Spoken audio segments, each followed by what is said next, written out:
ಕೆಲಸವನ್ನ ವಚನಗಳು ಮಾಡ್ತಾವ. ನಮ್ಮ ಒಬ್ಬ ಶರಣರು ಜೇಡರ ದಾಸಿಮಯ್ಯ ಈ ವಚನಗಳ ಮಹತ್ವ ಎಷ್ಟು ಅನ್ನೋದನ್ನ ಬಹಳ ಅದ್ಭುತವಾಗಿ ಹಳ್ಳಿ ಜನರಿಗೆ ತಿಳಿಯುವಂಗ ಹೇಳ್ಯಾರ. ಅವ್ರದೇ ಆದಂತ ಒಂದು ವಚನ ನಿಮಗೆಲ್ಲ ತಿಳಿಯುವಂತನೇ ಆ ವಚನವನ್ನ ಅವ್ರು ಬರೆದಾರ. ಆ ವಚನ ಏನು ಅಂದ್ರೆ, ಕಡೆಗೀಲಿಲ್ಲದ ಬಂಡಿ ಹೊಡೆಗೆಡಹದೆ ಮಾಬುದೆ, ಕಡೆಗೀಲು ಬಂಡಿಗಾಧಾರ, ಕಡುದರ್ಪವೇರಿದ ಒಡಲೆಂಬ ಬಂಡಿಗೆ ಮೃಡ ಶರಣರ ನುಡಿಗಡನವೇ ಕಡೆಗೀಲು ಕಾನ ರಾಮನಾಥ. ಎಷ್ಟು ಅದ್ಭುತ ಇದೆ ನೋಡ್ರಿ. ಹಳ್ಳಿ ಜನರಿಗೆ ತಿಳಿಯುವಂಗೆ ಹೇಳ್ತಾರೆ ವಚನಗಳ ಮಹತ್ವ ಎಷ್ಟಿದೆ, ವ್ಯಕ್ತಿ ಜೀವನದಲ್ಲಿ ವಚನಗಳ ಮಹತ್ವ ಎಷ್ಟಿದೆ, ವಚನಗಳು ಏನು ಕೆಲಸ ಮಾಡ್ತಾವ ಅನ್ನೋದನ್ನ ಒಂದು ಉದಾಹರಣೆ ಕೊಟ್ಟು ಅವರು ತಿಳಿಸ್ತಾರ. ಕಡೆಗೀಲಿಲ್ಲದ ಬಂಡಿ ಹೊಡೆಗೆಡಹದೆ ಮಾಬುದೆ. ಹಳ್ಳಿ ಜನರು ನೀವೆಲ್ಲ ಕೃಷಿ ಕಾಯಕ ಮಾಡುವಂಥವ್ರು, ರೈತಾಪಿ ಜನ, ಹೊಲದಲ್ಲಿ ಕೆಲಸ ಮಾಡ್ತೀರಿ. ನಿಮ್ಮ ಹೊಲದ ಕೆಲಸಕ್ಕೆ ನೀವೆಲ್ಲ ಏನು ಬಳಸ್ತೀರಿ? ಬಂಡಿ. ಬಂಡಿ ಬಂಡಿ ಅಂದ್ರೆ ಗೊತ್ತಾಗ್ತದಲ್ಲ, ಕೆಲವು ಕಡೆ ಚಕ್ಕಡಿ ಅಂತಾರ, ಕೆಲವು ಕಡೆ ಗಾಡಿ ಅಂತಾರ. ಆ ಬಂಡಿಗೆ ಎಷ್ಟು ಗಾಲಿ ಇರ್ತಾವ? 2 ಗಾಲಿ ಇರ್ತಾವ. ಅವ್ರು ಹೇಳ್ತಾರ ನೋಡ್ರಿ, ಕಡೆಗೀಲಿಲ್ಲದ ಬಂಡಿ ಹೊಡೆಗೆಡಹದೆ ಮಾಬುದೆ. ಬಂಡಿ ಭಾಳ ಚಲೋ ಮಾಡಿಸಿರ್ತೀರಿ, 10-15 ಸಾವಿರ ರೂಪಾಯಿ ಖರ್ಚು ಮಾಡಿ ಒಳ್ಳೆ ಕಟ್ಟಿಗೆ ತಂದು ಭಾಳ ಚಲೋ ಬಂಡಿ ಮಾಡಿಸಿರ್ತೀರಿ. ಚಲೋ ಒಂದು 1,00,000 ರೂಪಾಯಿ ಖರ್ಚು ಮಾಡಿ 2 ಎತ್ತು ತಂದಿರ್ತೀರಿ. ಆ 1,00,000 ರೂಪಾಯಿ ಖರ್ಚು ಮಾಡಿ ತಂದು ಎತ್ತುಗಳನ್ನ ಖರ್ಚು ಮಾಡಿ ಮಾಡಿಸಿದಂತ ಬಂಡಿಗೆ ಹೂಡಿ ನೀವು ಹೊಡಿತೀರಿ ಅದನ್ನ. ಆ ಬಂಡಿಗೆ ಇಷ್ಟೆಲ್ಲ ಖರ್ಚು ಮಾಡಿರ್ತೀರಿ, ಲಕ್ಷಾಂತರ ರೂಪಾಯಿದ ಎತ್ತುಗಳು, 10-15 ಸಾವಿರ ರೂಪಾಯಿದ ಬಂಡಿ, ಅದಕ್ಕೆ ಒಂದು 10 ರೂಪಾಯಿದ ಕೀಲ್ ಹಾಕಿಸ್ಲಿಲ್ಲ ಅಂದ್ರ ಬಂಡಿ ಹೋಗುದಿಲ್ಲ. ಕಡೆಗೀಲಿಲ್ಲದ ಬಂಡಿ ಹೊಡೆಗೆಡಹದೆ ಮಾಬುದೆ. ಬಂಡಿಗೆ ಕೀಲ್ ಹಾಕಲಾರ್ದ ಬಂಡಿ ಹೊಡೆದ್ರೆ ಅಂದ್ರ ಬಂಡಿ ಮುಂದೆ ಹೋಗಂಗಿಲ್ಲ. 1-4 ಹೆಜ್ಜೆ ಹೋಗಿ ಈ ಗಾಲಿ ಈ ಕಡೆ, ಆ ಗಾಲಿ ಆ ಕಡೆ ಹೋಗಿ ಗಾಡಿ ಏನಾಗ್ತೈತಿ? ಬಿದ್ದು ಹೋಗಿ ಬಿಡ್ತೈತಿ. ನೋಡ್ರಿ ಎಷ್ಟು ಸರಳ, ಹಳ್ಳಿ ಜನರಿಗೆ ತಿಳಿಯುವಂಥದ್ದು. ಬಂಡಿ ಉದಾಹರಣೆ ಕೊಟ್ಟಾರ ಅವ್ರು. ಬಂಡಿಗೆ ಏನು ಬೇಕು? ಬೇಕಾದಷ್ಟು ಖರ್ಚು ಮಾಡಿ ಬಂಡಿಗೆ, ಆದ್ರೆ 10 ರೂಪಾಯಿದ ಕೀಲು ಬಂಡಿಗೆ ಬೇಕು. 10 ರೂಪಾಯಿದ ಕೀಲ್ ಇದ್ರ ಬಂಡಿ ಸರಿಯಾಗಿ ನಡೀತೈತಿ, ಇರಲ್ಲ ಅಂದ್ರ ಬೇಕಾದಷ್ಟು ಖರ್ಚು ಮಾಡಿದ್ರು ಬಂಡಿ ಮುಂದೆ ಹೋಗಂಗಿಲ್ಲ. ಹಾಗೆ ಕಡುದರ್ಪವೇರಿದ ಒಡಲೆಂಬ ಬಂಡಿಗೆ, ನೋಡ್ರಿ ಈ ಶರೀರ ಏನಿದೆ ಅಲ್ಲ, ಇದು ಒಂದು ಬಂಡಿ. ಈ ಬಂಡಿ ಇದು ಸರಿಯಾಗಿ ಹೋಗಬೇಕಾಗಿತ್ತು ಅಂದ್ರ ಇದಕ್ಕೂ ಕೀಲು ಬೇಕು. ಮತ್ತ ಈ ಬಂಡಿ ಎಂಥದ್ದು ಅಂದ್ರ ಇದು ಬಹಳ ಏನೇನೋ ತುಂಬಿಕೊಂಡಿರುವಂತ ಬಂಡಿ. ಇದು ಕಡುದರ್ಪವೇರಿದ ಬಂಡಿ.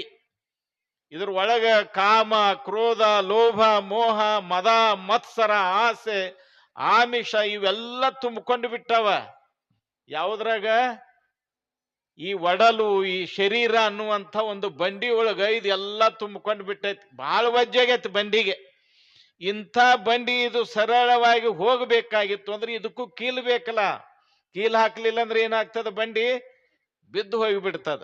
ಹಂಗ ಈ ಜೀವನ ಅನ್ನುವಂಥ ಇದೊಂದು ಬಂಡಿ, ಇದು ಸರಿಯಾಗಿ ಹೋಗಬೇಕಾಗಿತ್ತು ಅಂದ್ರ ಇದಕ್ಕೂ ಕೀಲು ಬೇಕು. ಯಾವ ಕೀಲು ಬೇಕಂದ್ರ ಶರಣರ ವಚನಗಳು ಅನ್ನುವಂಥ ಒಂದು ಕೀಲು ಬೇಕಂದ್ರೆ. ಶರಣರ ವಚನಗಳು ಅನ್ನುವಂಥ ಒಂದು ಕೀಲನ್ನ ಈ ಕಡುದರ್ಪವೇರಿದ ಬಂಡಿಗೆ ಹಾಕಿದ್ರನ ಈ ಬಂಡಿ ಸರಿಯಾಗಿ ನಡೀತದ. ಅದಕ್ಕ ಪೂಜ್ಯರಾಗಿರುವಂಥ ಅಭಿನವ ಮೃತ್ಯುಂಜಯ ಮಹಾಸ್ವಾಮಿಗಳವರು ಈ ಊರಾಗಿನ ಎಲ್ಲಾ ಗಾಡಿಗಳಿಗೆ ವಚನ ಅನ್ನುವಂಥ ಕೀಲ್ ಹಾಕಕ್ ಬಂದಾರ. ಅವ್ರು ಸುಮ್ಮನೆ ಬಂದಿಲ್ಲ.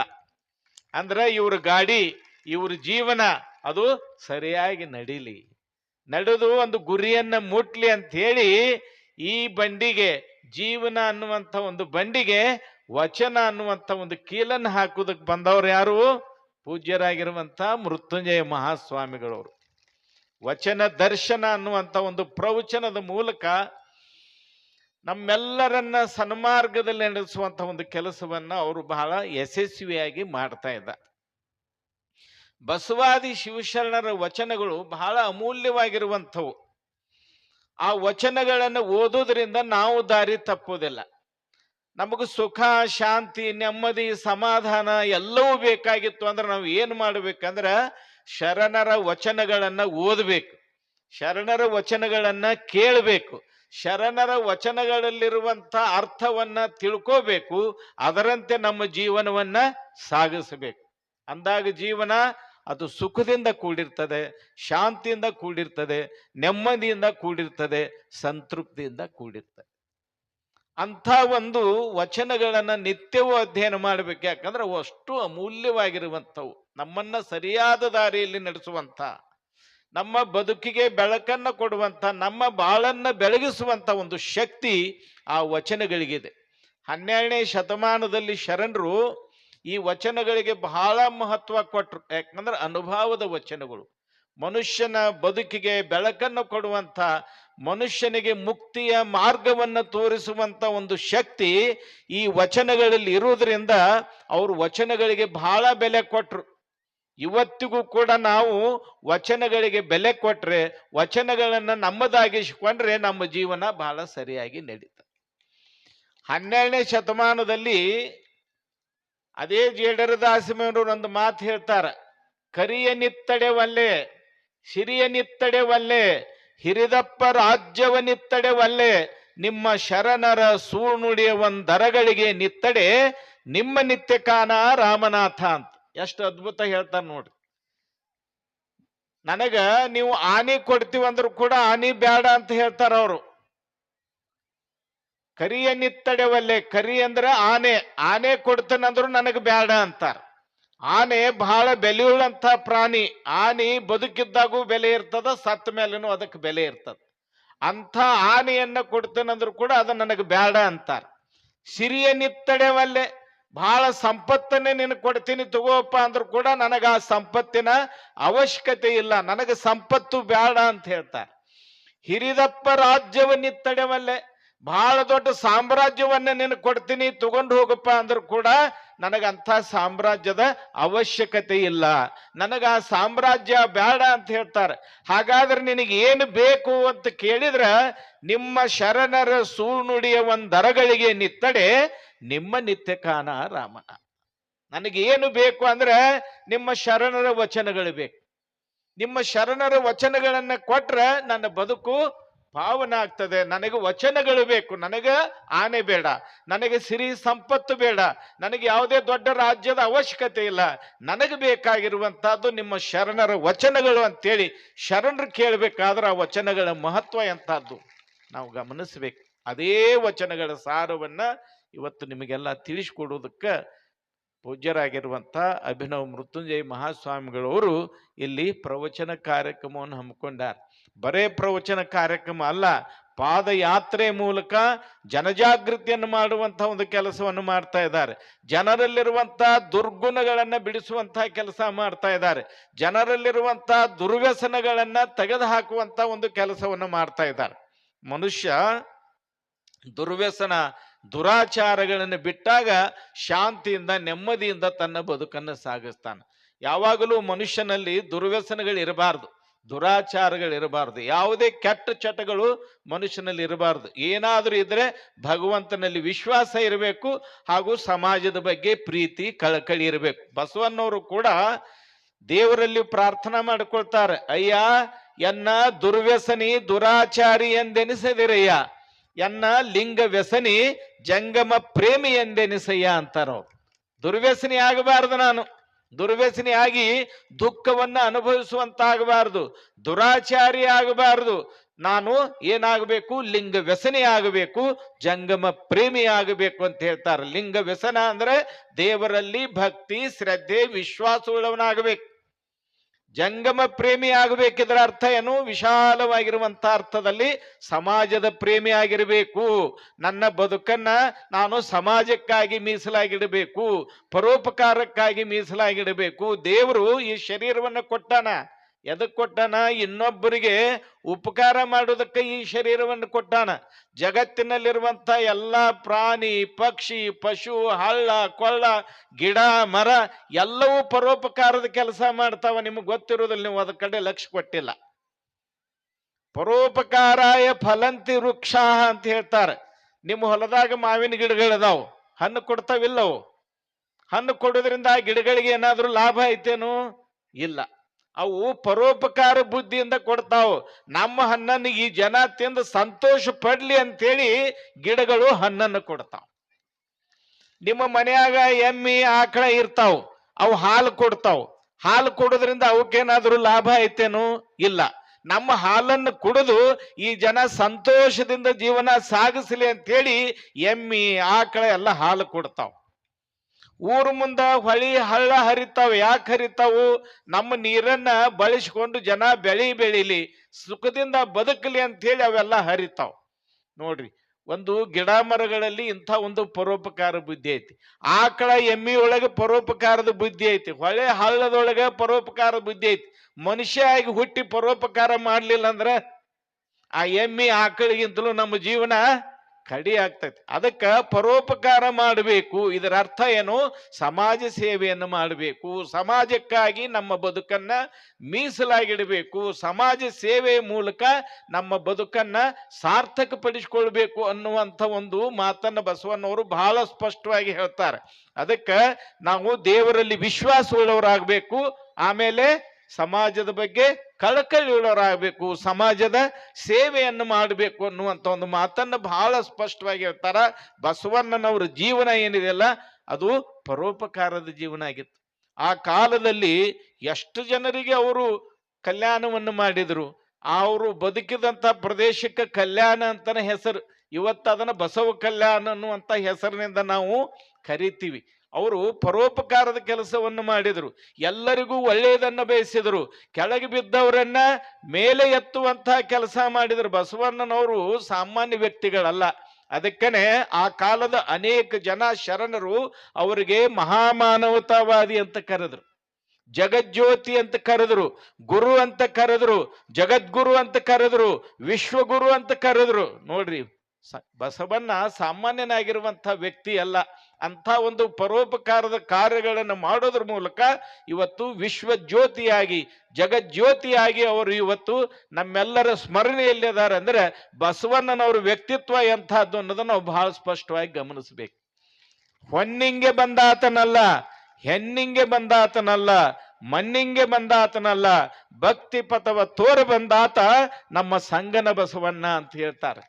ಅವರು ಹೆಣ್ಣು ಹೊನ್ನು ಮಣ್ಣು ಗಳಿಸೋದಕ್ಕೆ ಬರಲಿಲ್ಲ. ಅವರು ಜಗತ್ತಿನಲ್ಲಿರುವಂತಹ ಜನರಿಗೆ ಭಕ್ತಿಯ ಮಾರ್ಗವನ್ನ ತೋರಿಸೋದಕ್ಕೆ ಬಂದಂಥವ್ರು ಯಾರು?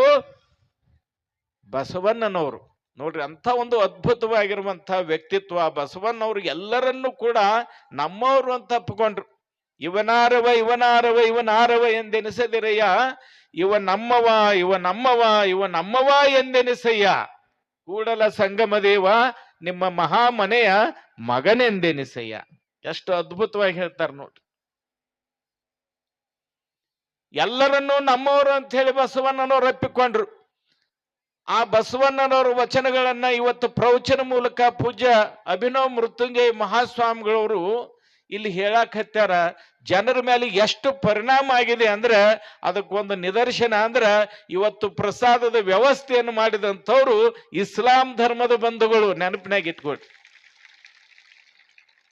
ಬಸವಣ್ಣಂತರಂಥ ಮಹಾನ್ ವ್ಯಕ್ತಿ ಎಲ್ಲರನ್ನೂ ನಮ್ಮವರು ಅಂತ ಹೇಳಿ ಒಪ್ಪಿಕೊಂಡು ಯಾವುದೇ ಜಾತಿ ಮತ ಪಂಥ ಧರ್ಮ ಲಿಂಗಭೇದ ಇಲ್ಲ, ವರ್ಣಭೇದ ಇಲ್ಲ, ವರ್ಗಭೇದ ಇಲ್ಲ, ಸರ್ವ ಸಮಾನತೆಯ ಸಂದೇಶವನ್ನ ಜಗತ್ತಿಗೆ ಕೊಟ್ಟಿರುವಂತಹ ಬಸವಣ್ಣನವರು ಎಲ್ಲರನ್ನೂ ನಮ್ಮವರು ಅಂತ ಒಪ್ಪಿಕೊಂಡ್ರು. ಆ ಮಾತಿನ ಪರಿಣಾಮ ಇವತ್ತು ಪೂಜ್ಯರ ಪ್ರವಚನದ ಈ ಜನರ ಮೇಲೆ ಆಗಿರೋದನ್ನ ನೋಡಿ ನನಗಂತರೂ ಎಷ್ಟು ಸಂತೋಷ ಆಗಿದೆ ಅಂದ್ರೆ ಹಂಡೆ ಹಾಲು ಕೊಡದಷ್ಟು ಸಂತೋಷ ಆಗಿದೆ. ಅಂತ ಒಂದು ಅದ್ಭುತವಾಗಿರುವಂತ ಒಂದು ಪರಿವರ್ತನೆಯ ಕಾರ್ಯ ಇಲ್ಲಿ ಪ್ರವಚನದ ಮೂಲಕ ನಡೆದಿದೆ ಅಂತ ಒಂದು ಕೇಳೋದೇ ಒಂದು ಸಂತೋಷದ ವಿಷಯ. ಒಮ್ಮೆ ಕಲ್ಯಾಣ ಪಟ್ಟಣದಲ್ಲಿ ಬಸವಣ್ಣನವರು ತಮ್ಮ ಮನೆಯಿಂದ ಬಿಜ್ಜಳನ ಅರಮನೆಗೆ ಹೊರಟಿದ್ರು. ಯಾಕಂದ್ರೆ ಬಿಜ್ಜಳನ ಪ್ರಧಾನಮಂತ್ರಿ ಆಗಿದ್ರು.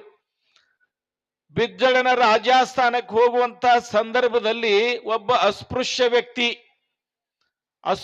ವ್ಯಕ್ತಿ ನೆಲದ ಮೇಲೆ ಬಿದ್ದು ಒದ್ದಾಡಕ್ ಹತ್ತಿದ್ದ. ಯಾರೋ ಉಚ್ಚ ವರ್ಣದವರು ಅವನನ್ನು ಹೊಡೆದು ಬಡದು ಅಲ್ಲಿ ಕೆಡದು ಹೋಗಿದ್ರು. ಕಣ್ಣು ಕಾಣ್ತಿರ್ಲಿಲ್ಲ ಅವನು. ಕಣ್ಣು ಕಾಣದೇ ಇರುವಂತ ನಾಗಿಮಯ್ಯ ಅನ್ನುವಂತ ಒಬ್ಬ ವ್ಯಕ್ತಿ ನೆಲದಲ್ಲಿ ಬಿದ್ದು ಒದ್ದಾಡಕ್ ಹತ್ತಿದ್ದ.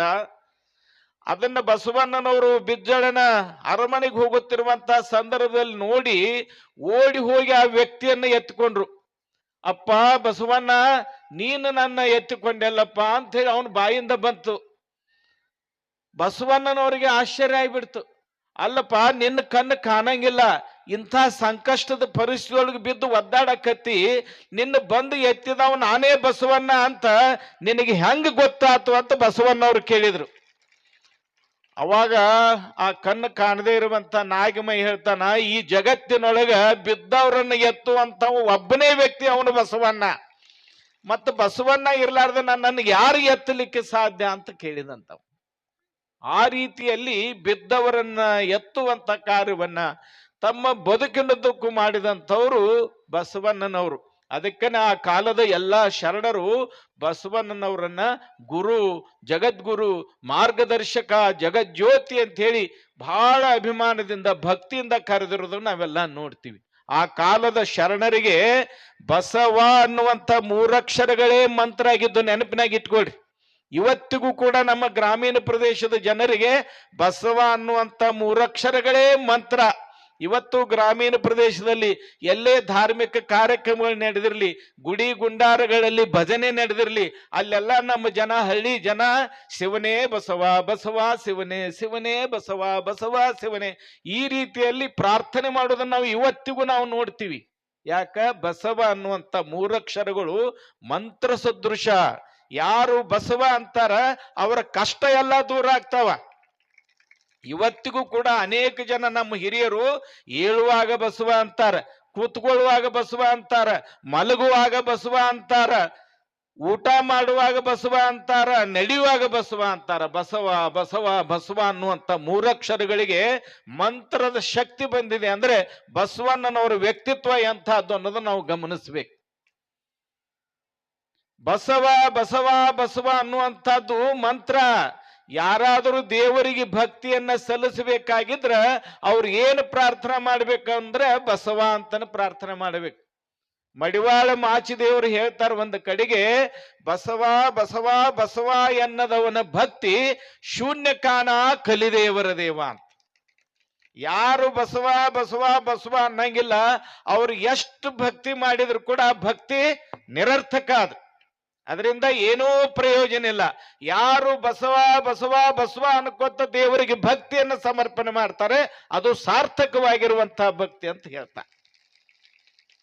ಹಾಗಾದ್ರೆ ನಾವು ಏಳುವಾಗ, ಮಲಗುವಾಗ, ಉಣ್ಣುವಾಗ, ನಡೆಯುವಾಗ, ನುಡಿಯುವಾಗ ಎಲ್ಲದ ಸಂದರ್ಭದಲ್ಲೂ ಕೂಡ ಬಸವ ಬಸವ ಬಸವ ಅಂತ ಹೇಳಿ ನಾವೆಲ್ಲ ಪಠನ ಮಾಡಬೇಕು. ಅಂತ ಒಂದು ಮಂತ್ರ ಸದೃಶವಾಗಿರುವಂತಹ ವ್ಯಕ್ತಿತ್ವವನ್ನು ಪಡೆದಂಥವರು ಧರ್ಮಗುರು ಬಸವಣ್ಣನವರು.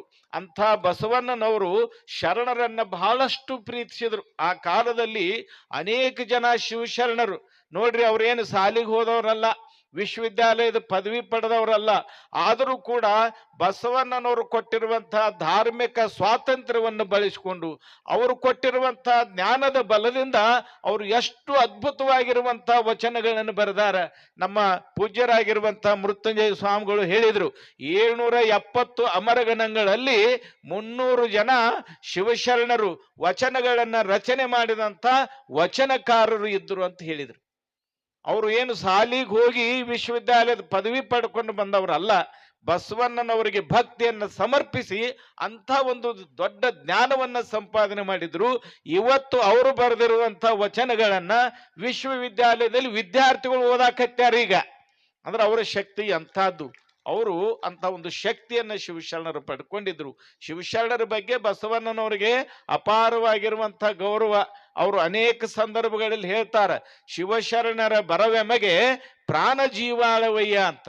ಶರಣರು ನನ್ನ ಮನೆಗೆ ಬಂದ್ರ ನನಗ ಹೋದ ಜೀವ ಬಂದಂಗ ಆಗ್ತೈತೆ ಅಂತ ಹೇಳ್ತಾರೆ. ಅಂದ್ರೆ ಶರಣರ ಬಗ್ಗೆ ಬಸವಣ್ಣವರು ಎಷ್ಟು ಪ್ರೀತಿ, ವಿಶ್ವಾಸ, ಅಭಿಮಾನ ಮತ್ತು ಭಕ್ತಿಯನ್ನು ಹೊಂದಿದ್ರು ಅನ್ನೋದನ್ನು ಗಮನಿಸಬೇಕು. ಶರಣರು ಏನಾದ್ರೂ ನನ್ನ ಮನೆಯಿಂದ ಹೋಗಿ ಬಿಟ್ರೆ ಅವ್ರ ಜೊತೆಗೇನ ನನ್ನ ಪ್ರಾಣ ಹೋಗಿ ಬಿಡ್ತದ. ಅದಕ್ಕೆ ನನ್ನ ಹತ್ರ ಯಾವಾಗಲೂ ಶರಣರು ಇರಬೇಕು, ಶರಣರ ಸಂಘದಲ್ಲಿ ನಾನಿರಬೇಕು. ನೋಡ್ರಿ, ಕೂಡಲ ಸಂಗಮ ದೇವರ ನರಿವಡೆ ಶರಣರ ಸಂಘವೇ ಮೊದಲು ಅಂತ ಹೇಳ್ತಾರ. ದೇವರ ಸ್ವರೂಪವನ್ನ ನಾವು ತಿಳ್ಕೋಬೇಕಾಗಿತ್ತು ಅಂದ್ರೆ, ದೇವರ ಬಗ್ಗೆ ಜ್ಞಾನವನ್ನ ಹೊಂದಬೇಕಾಗಿತ್ತು ಅಂದ್ರೆ ನಾವು ಏನ್ ಮಾಡಬೇಕು? ದೊಡ್ಡ ದೊಡ್ಡ ಪುಸ್ತಕಗಳನ್ನು ಓದುವುದು ಅವಶ್ಯಕತೆ ಇಲ್ಲ. ಕೇವಲ ಶರಣರ ಸಂಘದಲ್ಲಿದ್ದರೆ ಸಾಕು, ನಮಗೆ ದೇವರ ಜ್ಞಾನ ಆಗ್ತದೆ.